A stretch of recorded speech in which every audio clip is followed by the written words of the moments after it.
स्वागतम सुस्वागतम। स्वागत है मित्रों आप सभी का हमारे YouTube चैनल हिंदी साहित्य में।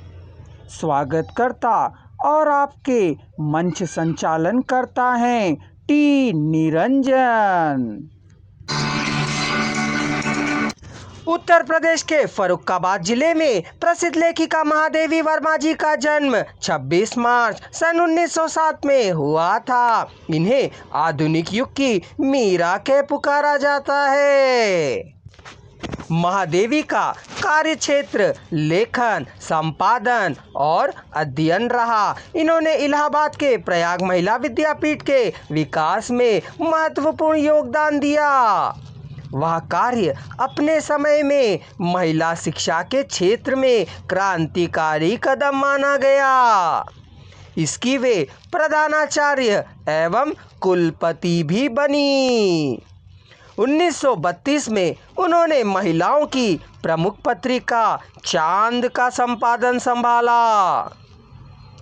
1930 में निहार, 1932 में रश्मि, 1934 में नीरजा तथा 1936 में सांध्य गीत नामक उनके 4 कविता संग्रह प्रकाशित हुए।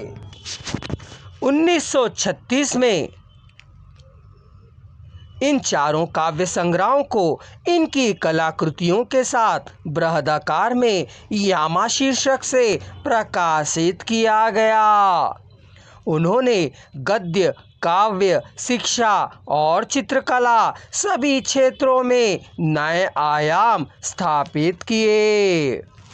इसके अतिरिक्त उनकी 18 काव्य संग्रह और कुछ गद्य कृतियाँ भी हैं, जिनमें मेरा परिवार, स्मृति की रेखाएं, पथ के साथी, श्रृंखला की कड़ियां और अतीत के चलचित्र प्रमुख है। महिलाओं व शिक्षा के विकास के कार्यों और जनसेवा के कारण उन्हें समाज सुधारक भी कहा गया है।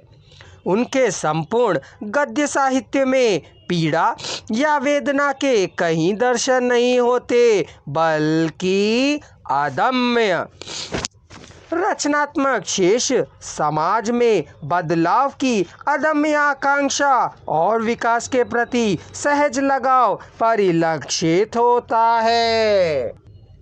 महादेवी वर्मा जी के पढ़ने के बाद हम यह कह सकते हैं कि उन्होंने अपने जीवन का अधिकांश समय उत्तर प्रदेश के इलाहाबाद नगर में बिताया। 11 सितंबर 1987 को इलाहाबाद में रात 9:30 पर उनका देहांत हो गया, जो हिंदी साहित्य के लिए एक दुखद घटना थी। रचनात्मक गद्य के अतिरिक्त महादेवी का विवेचनात्मक गद्य में तथा दीपशिखा, यामा और आधुनिक कवि महादेवी की भूमिकाओं में उनकी आलोचनात्मक प्रतिभा का भी हमें पूर्ण प्रस्फुटन हुआ सा दिखाई देता है। महादेवी वर्मा जी रहस्यवाद और छायावाद की कवयित्री रहीं, अतः उनके काव्य में आत्मा परमात्मा के मिलन, विरह तथा प्रकृति के व्यापारों की छाया स्पष्ट रूप में दृष्टिगोचर होती है। वेदना और पीड़ा महादेवी जी की कविता में प्राण रहे। मैंने एक जगह पढ़ा है कि वे स्वयं लिखती हैं, दुख मेरे निकट जीवन का ऐसा काव्य है जिसमें सारे संसार को एक सूत्र में बांधे रखने की क्षमता है। महादेवी जी की कुछ प्रारंभिक कविताएं ब्रजभाषा में भी रही, किंतु बाद का संपूर्ण रचनाएं उन्होंने खड़ी बोली में ही रचा। पुरस्कारों के रूप में उन्हें प्रशासनिक, अर्ध प्रशासनिक और कई व्यक्तिगत पुरस्कार भी प्राप्त हो चुके हैं। कई सम्मान वे पा चुकी हैं।